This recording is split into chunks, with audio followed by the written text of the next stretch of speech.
ओम नमः शिवाय गुरवे सच्चिदानंदमूर्तये निष्प्रपंचाय शांताय निरालंबाय तेजसे। हरिओम प्रभु जी। आज के इस अध्यात्म परिषद में आप सबका स्वागत है। आज का प्रश्न दिल्ली नोएडा से शोभा पुरवार जी का है। वो मांडुक्य उपनिषद का अभ्यास कर रहे हैं वो लोग। कुछ बातें ऐसी होती है जो सीधी समझ में नहीं आती। बात तो सही है। ये मांडुक्य एक तो देखो, अध्यात्म विद्या बड़ी कठिन है। कठिन इस अर्थ में है कि उसके संस्कार हमारे अंदर नहीं होते हैं ना, और उसमें भी उपनिषद बहुत कठिन समझना, क्योंकि उसकी अपनी परिभाषा होती है, उसके अपने शब्द होते हैं, पारिभाषिक शब्द होते हैं। उसका सीधा सीधा अर्थ नहीं होता, उसके अपने अर्थ होते हैं। और उन उपनिषदों में भी अगर सर्वश्रेष्ठ या समझो कि अलम जिसको कहेंगे वह है मांडुक्य उपनिषद। और मांडुक्य उपनिषद को समझने के लिए गौड़पादाचार्य जी ने कारिकाएँ लिखी। करीब करीब 260 के करीब या 250 के करीब कारिकाएँ हैं। उसको समझना दुर्लभ है। और उसको भी समझाने के लिए अखंडानंद जी महाराज जैसे अत्यंत विद्वान, वेदांत केसरी जिसको कह सकते हैं, उसका जो विवरण है, उसका जो प्रवचन है, उसकी भाषा भी है, अध्यात्मनिष्ठ है महाराज। उसको समझना अत्यंत कठिन है। तो मेरा तो मानना ये है कि अगर मांडुक्य उपनिषद किसी को समझना है तो अपने आप अपने तरीके से ये बिल्कुल ही नहीं समझा जा सकेगा। आप जो भी समझोगे बिल्कुल ही आधा अधूरा से भी कम आप समझ पाओगे, और वह भी अर्थ का अनर्थ हो जाएगा। तो हो सके तो यह उपनिषद किसी महात्मा के मुख से सुनकर समझना चाहिए। पूरा उपनिषद पढ़ने के लिए तो बहुत लंबा समय लगेगा। किसी महात्मा के सानिध्य में रहकर इसका अभ्यास किया जा सकता है, लेकिन आजकल तो थोड़ी सुविधा भी हो गई है। तो आप किसी अच्छे महात्मा के प्रवचन सुनो और उसमें से समझने का प्रयत्न करो। एक दिन में सभी बातें समझ में नहीं आ जाएगी।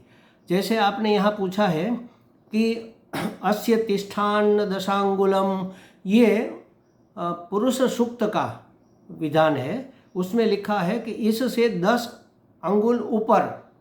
तो यहाँ महाराज जी ने रेफरेंस दिया कि 10 अंगुल ऊपर उठकर बैठो। अब जो घटना है जिसके बारे में ये उपदेश दिया जा रहा है वो बड़ी विचित्र है। उसका एक शिष्य सन्यासी ट्रेन में जा रहा था, तो किसी ने उसको, बैठे थे वो जनरल डिब्बे में, तो किसी ने बहुत तिरस्कार कर दिया, किसी ने धक्का दे दिया, किसी ने पाँव से धक्का दे दिया, कुछ ऐसा किया। तो उसको बड़ा बुरा लगा। बुरा इसलिए लगा कि क्योंकि वह अपने आप को एक सन्यासी मान रहा था, माने इन लोगों से मैं उत्कृष्ट हूँ और मुझे सम्मान मिलना चाहिए, ऐसा वो मान रहा था। तो ये तो अहंकार हुआ। तो जहाँ अहंकार होगा वहाँ तिरस्कार होगा ही, उसका भंग, उसको हर्ट किया जाएगा, अहंकार को आघात किया ही जाएगा। ये संसार उसी के लिए है।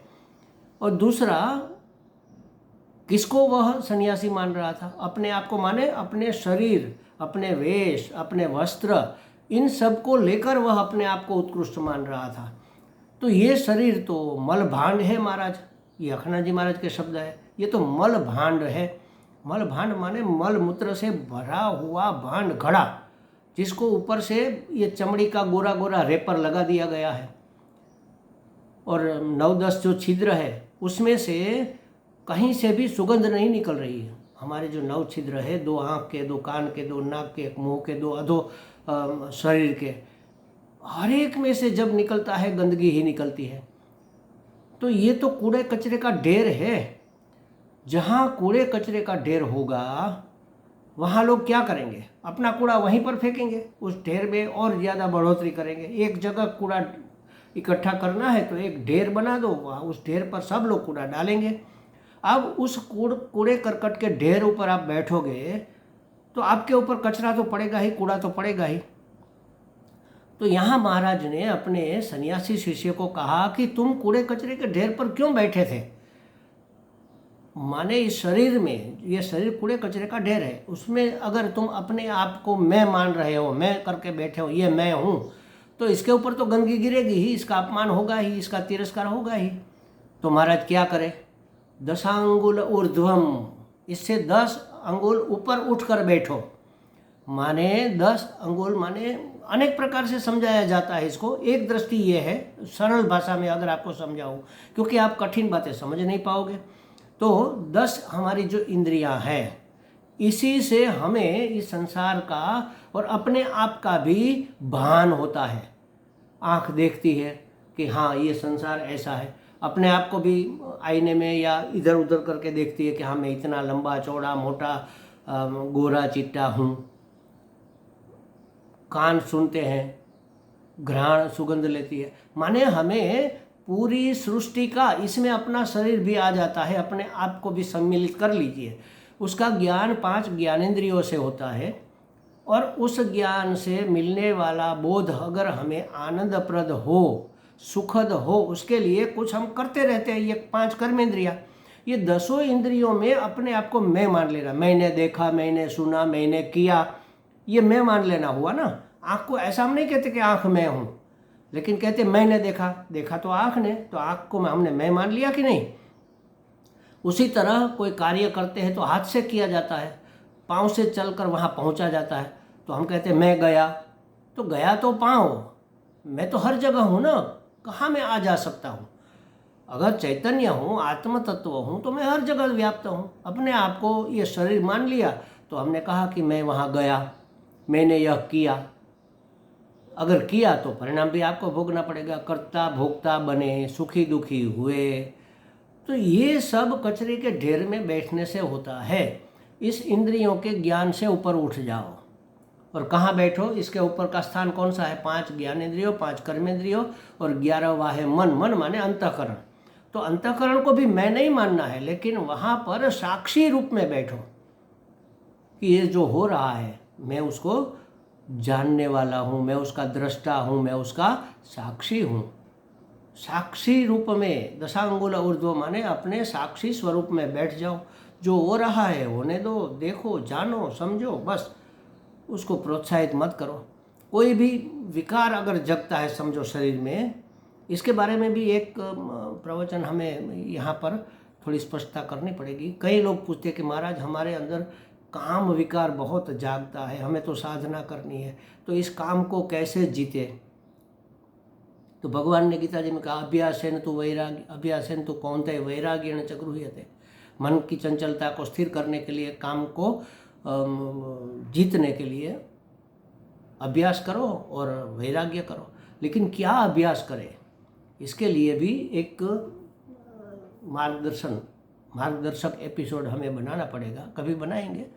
तो इससे ऊर्ध्व माने साक्षी भाव में बैठ जाओ।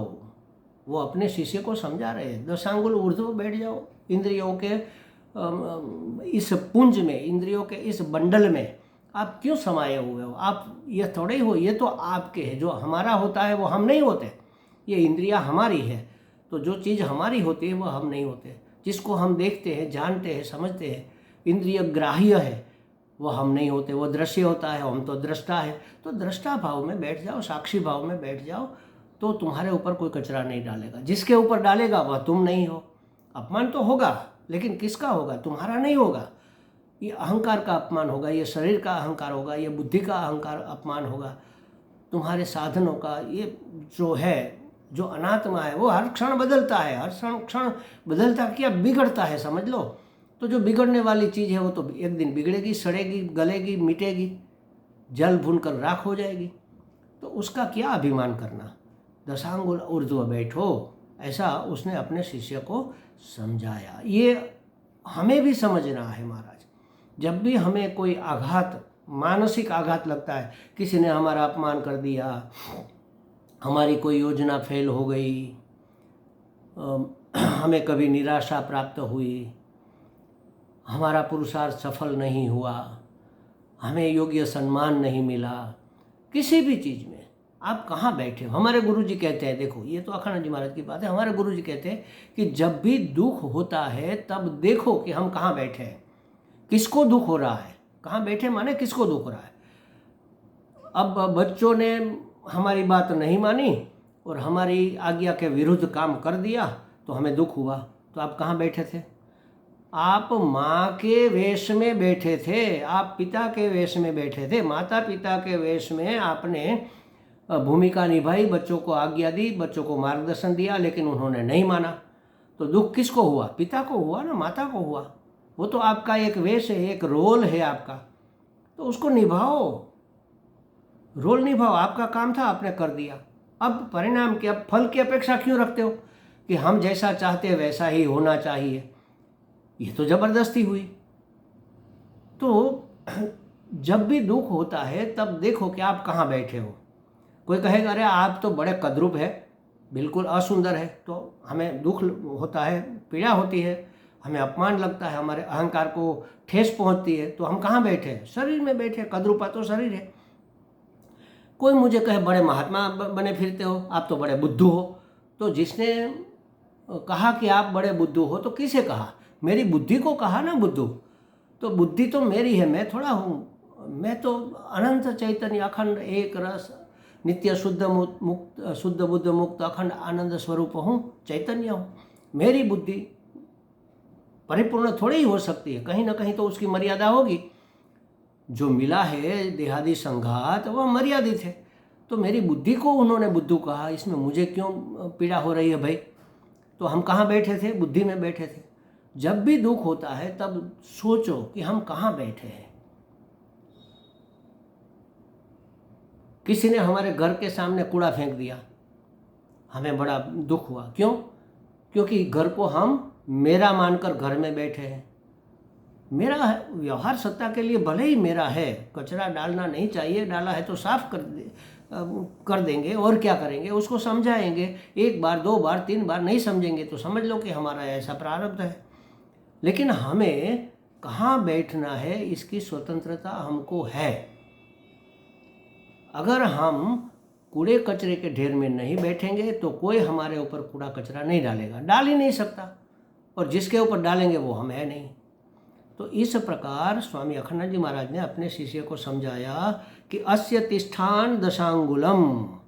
तो जैसे परमात्मा दशांगुल ऊर्ध्व है, इस संसार की सृष्टि करके इन सभी सृष्टि के तत्वों से वह ऊपर बैठा, इससे भी परम है। ये तो उसका एक खेल है, सृष्टि सर्जन पालन विसर्जन, ये उसका एक खेल मात्र है। बच्चा एक खिलौने से खेलता है तो वह खिलौना जितना ही थोड़े ही है, खिलौना तो उसका एक खेल का एक हिस्सा है। वो तो इससे बहुत ऊपर है, माने ऊर्ध्व है, परम है, श्रेष्ठ है, उससे भिन्न है। तो उसी तरह हमें इस दशांगुल से, इस कूड़े के ढेर से ऊपर बैठकर, ऊपर उठकर बैठना चाहिए, ताकि हमें कोई दुख न हो। दुख मानसिक ही होता है, पीड़ा शारीरिक होती है, सुख दुख मानसिक होता है, मन में होता है।